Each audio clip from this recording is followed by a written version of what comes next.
नमस्कार बच्चों, मैं अनु जैन कबीर के पद के साथ एक बार फिर आपके समक्ष उपस्थित हूँ।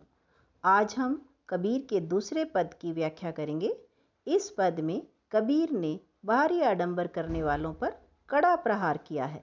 उनके अनुसार फालतू के आडंबर करने से ईश्वर नहीं मिलते। ईश्वर तो व्यक्ति के हृदय में ही हैं और वे बहुत सहजता से ही प्राप्त हो जाते हैं। चलिए शुरू करते हैं। दूसरा पद। संतो देखत जग बौराना, साच कहो तो मारन धावे, झूठे जगपतियाना।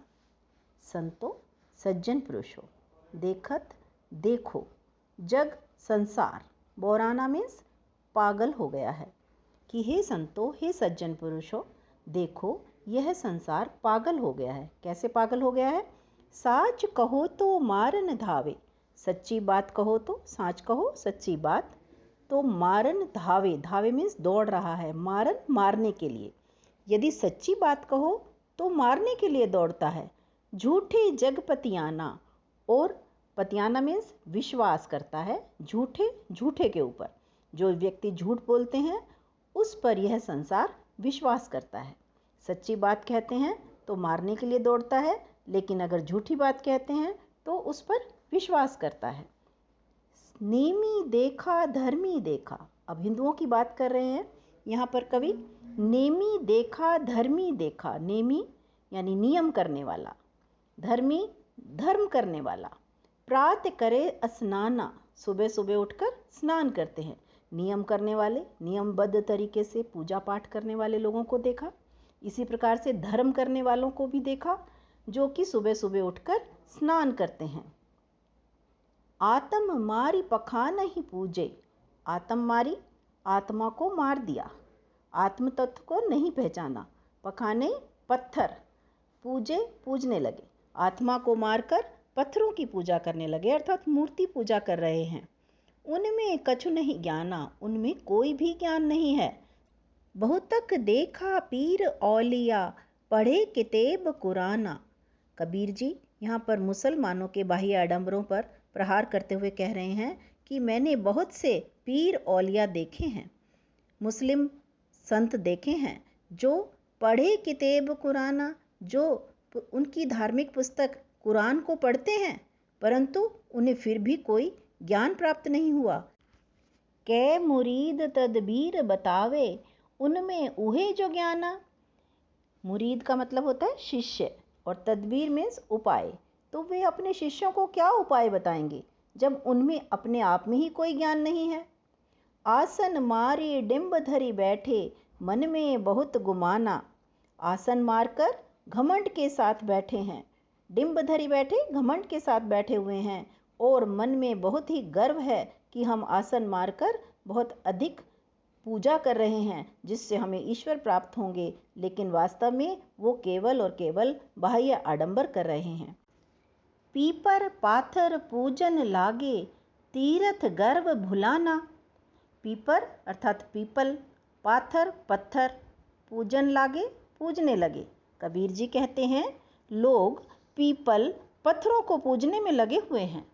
तीरथ गर्व भुलाना, कि वो तीर्थ यात्रा करते हैं और फिर गर्व का अनुभव करते हैं, और इन्हीं आडंबरों के घमंड में ईश्वर को भूल जाते हैं। भुलाना, भुलाना मीन्स ईश्वर को भूल जाते हैं। टोपी पहरे माला पहरे, छाप तिलक अनुमाना।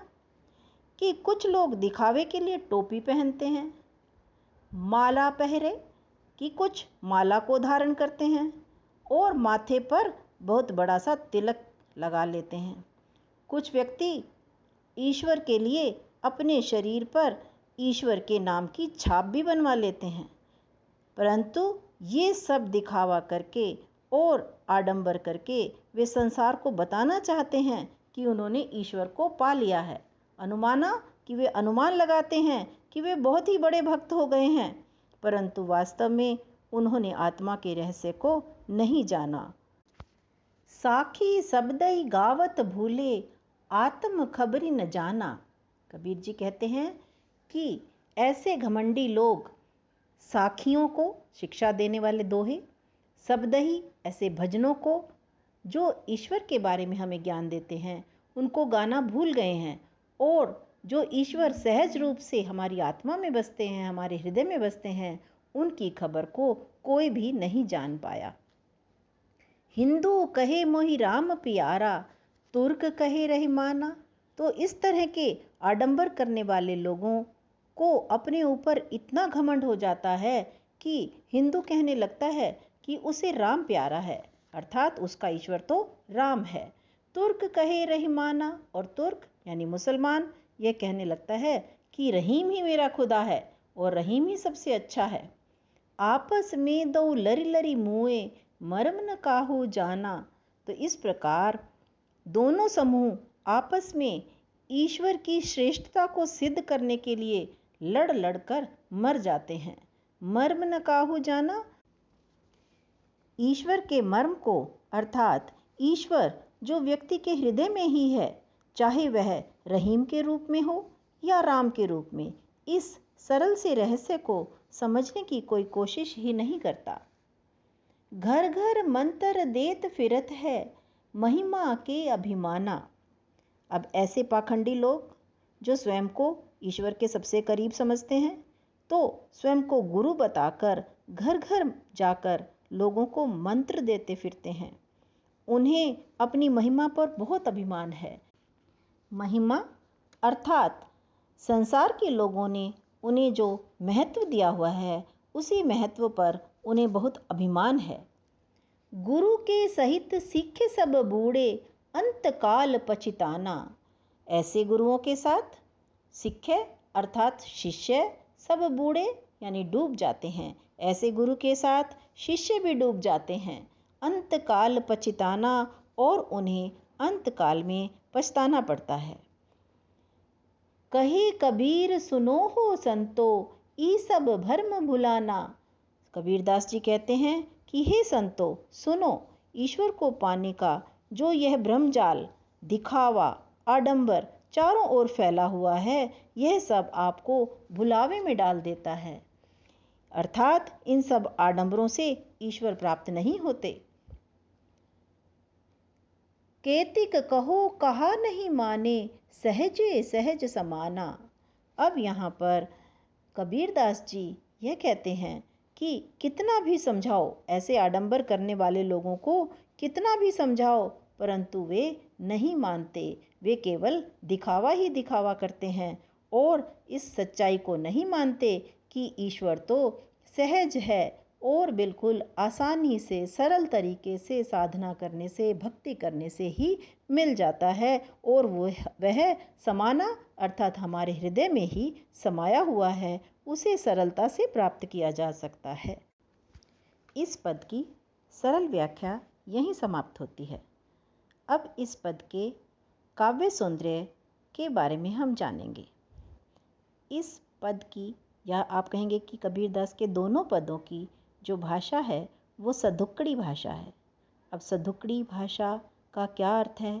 सधुक्कड़ी जैसा कि नाम से ही पता चल रहा है कि साधुओं की भाषा, और साधुओं की भाषा कौन सी होती है? जिसमें कई भाषाएं मिली जुली होती हैं। इस पद में कबीर जी ने हिंदू और मुसलमान दोनों के बाह्य आडंबरों पर प्रहार किया है। उन्होंने यह बताने की कोशिश की है कि ईश्वर को जो कि सहज है, उसे सहजता से ही प्राप्त किया जा सकता है। अब अनुप्रास अलंकार की छटा देखिए। पीपर पाथर पूजन, इसमें प वर्ण की आवृत्ति है। कितेब कुराना, क वर्ण की आवृत्ति। भर्म भुलाना, भ वर्ण की आवृत्ति है। सहजे सहज समाना, यहाँ पर स वर्ण की आवृत्ति के कारण अनुप्रास अलंकार है। इसी तरह से अनुप्रास अलंकार 2-3 जगह और भी है, आप देख सकते हैं। सहित शिष्य सब, स हो गया यहाँ पर। साखी सबदही, यहाँ पर भी स वर्ण। केतिक कहो कहा, इस प्रकार से यहाँ पर अनुप्रास की सुंदर छटा है। इसके अलावा पूरे पद में गेयता है। गेयता मीन्स कि इसे गाया जा सकता है। अब रस की बात करें तो यहाँ शांत रस है, प्रसाद गुण है, और पूरा का पूरा पद व्यंग्यात्मक है। यहीं पर इस पद की व्याख्या समाप्त होती है। धन्यवाद।